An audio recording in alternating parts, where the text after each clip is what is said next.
Complex numbers part 6। और आज के इस पार्ट में हम इस चैप्टर का एक बहुत ही इंपॉर्टेंट टॉपिक कवर करने जा रहे हैं, polar form of complex numbers. Complex numbers को पोलर फॉर्म में कैसे एक्सप्रेस करना है।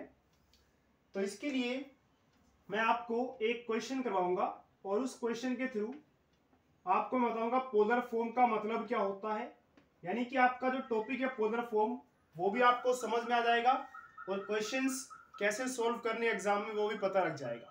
तो क्वेश्चन को सॉल्व करते करते हम इस बात को समझेंगे कि कॉम्प्लेक्स नंबर की पोलर फॉर्म क्या होती है।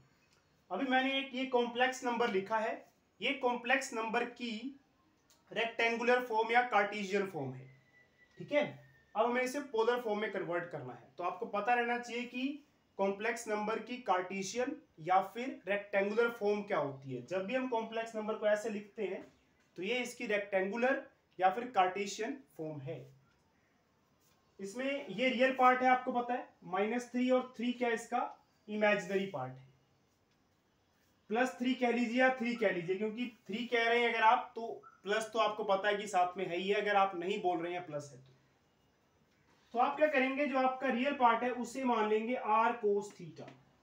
तो r cos थीटा। अभी सिर्फ स्टेप्स समझिए, इसके बाद इसके पीछे सारी कहानी, इसके पीछे की सारी कहानी आपको बता दूंगा।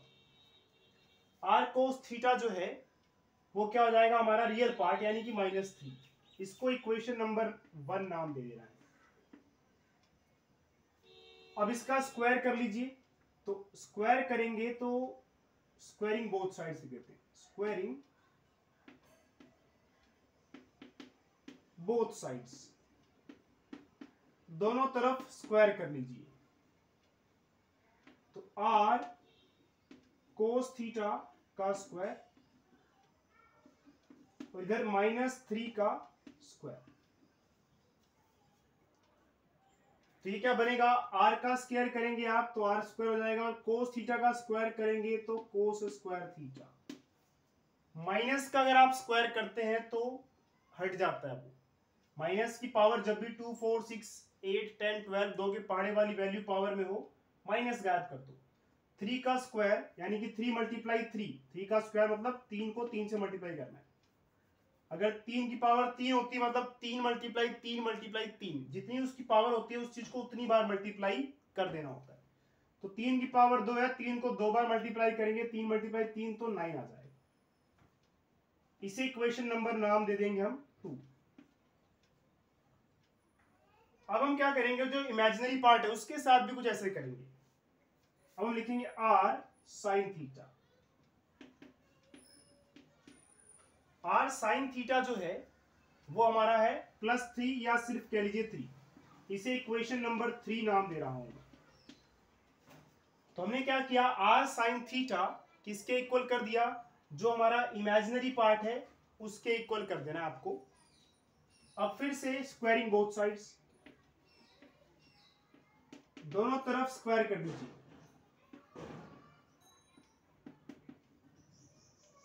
तो देखिए क्या होगा, r sin थीटा का होल स्क्वायर और इधर 3 का स्क्वायर। ये क्या बनेगा, देखिए r sin थीटा का होल स्क्वायर, तो r का भी स्क्वायर होगा sin स्क्वायर थीटा, और 3 का स्क्वायर मतलब 3 × 3 9। Equation number 4। एक बार मैं चेक कर लूं आपको यहां तक विजिबल है। जी हाँ, सब कुछ दिख रहा है एकदम अच्छा। r square sin square theta is equal to 9। अब आपको क्या करना है, इक्वेशन नंबर 2 इक्वेशन नंबर 4 इन दोनों को ऐड कर लेना है। सो ऐड करिए इक्वेशन नंबर 2 एंड 4।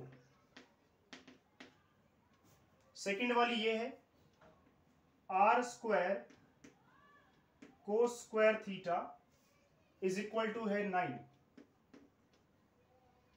और ये है r square sine square theta is equal to 9। तो इन दोनों को ऐड करना है, प्लस करना है, प्लस कीजिए जरा। तो R square cos square theta plus R square sine square theta, और इधर क्या हो जाएगा 9 + 9 इज इक्वल टू से पहले वालों को प्लस करना है, इज इक्वल टू के बाद वालों को भी प्लस करना है।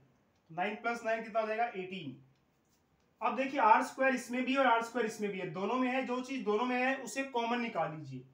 आर स्क्वायर को हम कॉमन निकाल लेंगे, आर स्क्वायर बाहर आ जाएगा, अंदर क्या बचेगा देखिए, इसका आर स्क्वायर तो यहां आ गया तो सिर्फ कोस स्क्वायर थीटा बचा, इसका आर स्क्वायर बाहर आ गया, अंदर क्या बचेगा सिर्फ साइन स्क्वायर थीटा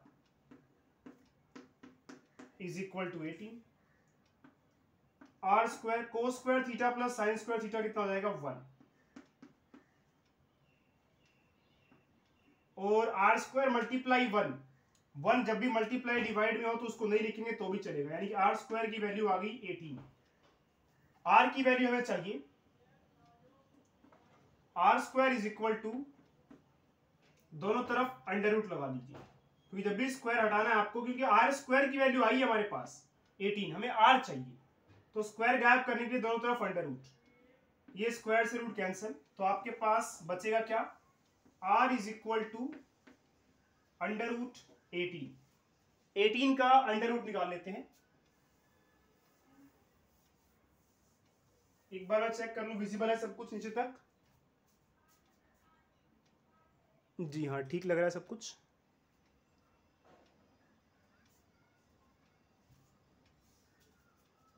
तो r is equal to under root 18 का अंडर रूट,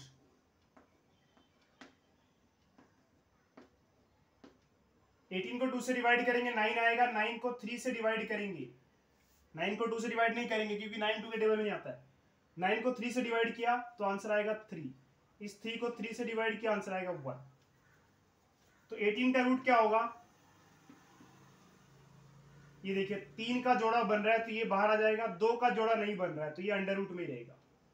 r की वैल्यू आ गई 3√2, और r क्या है, ये आपका मॉड्यूलस है, याद कीजिए अभी तक हम पार्ट 4 और पार्ट 5 में मॉड्यूलस निकाल रहे थे, तो ये वही चीज है मॉड्यूलस, ठीक है। तो यहां पे आपके पास r की वैल्यू आ चुकी है। अब क्या करना है आपको, r की वैल्यू रूट कितनी आई है 3√2, सो r इज इक्वल टू 3√2 है, इसको हम यहां लिख देते हैं। अब हम फिर से कुछ करेंगे, इक्वेशन 1 और इक्वेशन 3 के साथ डिवाइड करेंगे, divide equation 3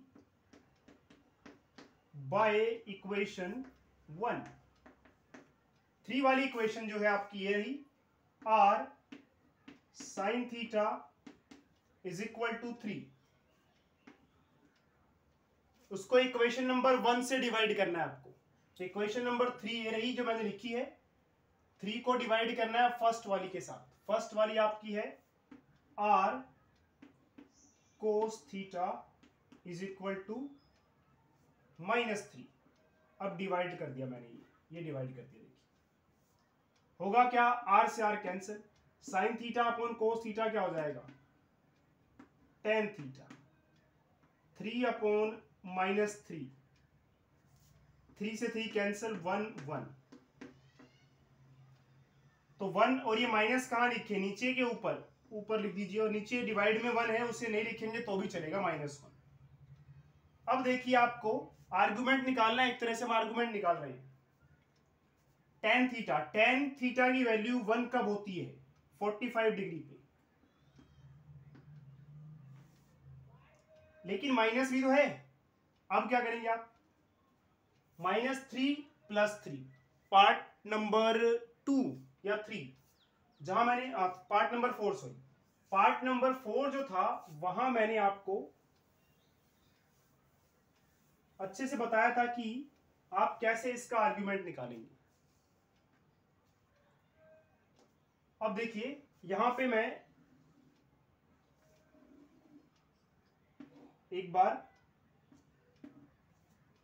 x axis x dash, ये y डैश, ये 1 ये 2 ये 3, उसके बाद x की वैल्यू -1, -2, -3, y की वैल्यू 1, 2, 3, -3 +3।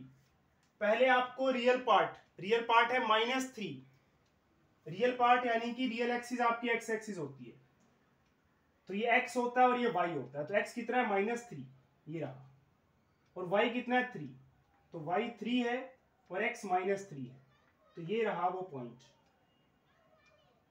x की वैल्यू -3 और y की वैल्यू +3 या सिर्फ 3, +3 लिखने की जरूरत नहीं है, सिर्फ 3 लिखेंगे तो भी काम चल जाएगा। क्वाड्रेंट नंबर 1, ये है quadrant number 2, quadrant number 3, quadrant number 4। Argand plane याद कीजिए, इन्हें हम आर्गेंट प्लेन भी कहते हैं।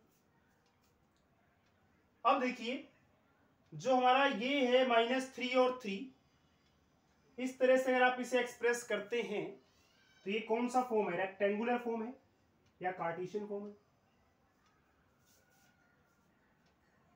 अब -3 और 3 किस में आ रहा है, क्वाड्रेंट नंबर 2 में आ रहा है। तो मैंने आपको बताया था जब भी क्वाड्रेंट नंबर 2 में आ रहा होगा तो आपको जो ये थीटा आया है 45 डिग्री है। अब इसे क्या करना होगा, इसे आपको कुछ इस तरह से लिखना है, जब भी क्वाड्रेंट नंबर 2 में हो तो 180 - 45 लिखना है, ठीक है। तो 180 - 45 लिखना है जब भी क्वाड्रेंट नंबर 2 में होंगे आप, और जो भी आपका एंगल आएगा यहां से पता लग जाएगा कि tan थीटा की वैल्यू 1 है, मतलब थीटा 45 डिग्री है, क्योंकि tan 45 की वैल्यू 1 होती है। अगर यहाँ √3 होता तो थीटा की वैल्यू कितनी होती, 60 डिग्री, क्योंकि tan 60 डिग्री की वैल्यू √3 होती है। तो वो 45, 60, 30 जो भी आएगा पहले वो सोच लेंगे और लिख लेंगे यहाँ पे। फिर क्वाड्रेंट नंबर 2 है इसलिए 180 में से माइनस कर देंगे, आंसर आएगा 135। तो हम कह सकते हैं इसमें जो थीटा है वो कितना आएगा, 180 - 45 यानी कि 135 डिग्री। इसे आप रेडियंस में कन्वर्ट कर लेंगे π/180 से मल्टीप्लाई करके। अब इसको 5 के टेबल से कट करिए, इसको 5 के टेबल से अगर हम डिवाइड करते हैं तो आंसर आएगा 180 को 5 से डिवाइड कीजिए, 5 3 15, 5 6 30। इसे भी 5 के टेबल से ही डिवाइड करना है, फिर 5 2 10, 5 7 35। अब इसे डायरेक्टली 9 से डिवाइड कर दीजिए, 9 के टेबल में आएगा 3 पर, 9 के टेबल में आएगा 4 पर, तो क्या आंसर आ गया 3π/4, 3π/4। ये आ गया आपका आर्ग्यूमेंट, या इसे हम एम्पलीट्यूड भी कहते हैं। दिख रहा है सब कुछ, जी हाँ सब कुछ ठीक है। 3π/4 आपका थीटा यानी कि आर्गुमेंट आ चुका है, आर की वैल्यू भी आ चुकी है।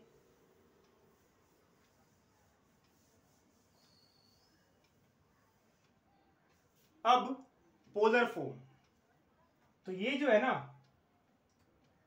पोलर फॉर्म लिखना था हमें इसका, तो पोलर फॉर्म ऑफ -3 + 3 आयोटा क्या लिखा जाएगा, पहले आप लिखेंगे इसकी आर की वैल्यू। आर की वैल्यू आपकी आई थी 3√2 ब्रैकेट कोस थीटा आपका 3π/4 है, 3π/4 प्लस आयोटा, या पहले आप लिख ले साइन थीटा आपका है 3π/4 और फिर ये आयोटा। तो इसकी पोलर फॉर्म ये है, और पोलर फॉर्म कैसे लिखिए, ये इसका मॉड्यूलस कोस और साइन लगाना है आपको। जो भी ये थीटा यानी कि आर्गुमेंट आएगा वो यहाँ पे कोस के साथ भी साइन के साथ भी, लेकिन साइन वाली वैल्यू के साथ आपको आई भी लगाना है। तो ये था आपका रेक्टेंगुलर या कार्टेशियन फॉर्म। अगर आप इसके पोलर फॉर्म को बनाना चाहें तो कुछ इस तरह से बनेगा, देखिए ये रियल एक्सिस, ये इमेजिनरी एक्सिस, ये आपका y डैश और ये x डैश। एंगल 135 डिग्री है और ये 3√2 है, तो आपको एक लाइन खींचनी है जिसकी लंबाई कितनी होनी चाहिए, 3√2। 3√2 √2 की वैल्यू 1.4 मान लेते हैं, 1.414 होती है, हम 1.4 मान लेते हैं। 3 4 या 12, 1 कैरी, 3 1 जा 3 और 1 4, 4.2 के आसपास आ रहा है। तो आपको 4.2 की एक लाइन खींचनी है और एंगल कितना होना चाहिए, 135 डिग्री या फिर 3π/4। तो ये देखिए यहां से शुरू करेंगे, एंगल 90 डिग्री हो गया, 90 के बाद 135 कितना होगा, 45 और जोड़ दें इसमें, तो ये हो गया एंगल कितना, 135 डिग्री। और ये लाइन जो खींचनी है वो कितनी होनी चाहिए, 4.2, तो ये कितनी है 4.2। 4.2 का मतलब, या सीधा 3√2 रहने दीजिए, इसको हम लिख देंगे 3√2। तो देखिए है तो वही चीज, ये भी वही है और ये भी वही है, बस ये रेक्टेंगुलर या कार्टेशियन फॉर्म में है, ये कॉम्प्लेक्स नंबर जो हमारा पोलर फॉर्म में। इसमें हमें क्या देखना पड़ा, पॉइंट्स की जरूरत नहीं पड़ी, एक्स और वाई पॉइंट्स नहीं देखे हमने एंगल देखा और इसकी लंबाई देखी, तो एंगल 135 डिग्री और इसकी लंबाई 3√2। जब भी कोई लाइन बनानी है आपको एक तो लंबाई पता होनी चाहिए, कहां तक रुकना है, इसको 4.2 तक रुकना है, 3√2 की वैल्यू जो होती है 4.2 वहां तक रुकना है। और ये लाइन यहाँ बनेगी, यहाँ बनेगी, यहाँ बनेगी, यहाँ बनेगी, कौन बताएगा, ये एंगल यानी कि आर्गुमेंट बताएगा। तो इस तरह से आप पोलर फॉर्म लिख सकते हैं किसी भी कॉम्प्लेक्स नंबर की।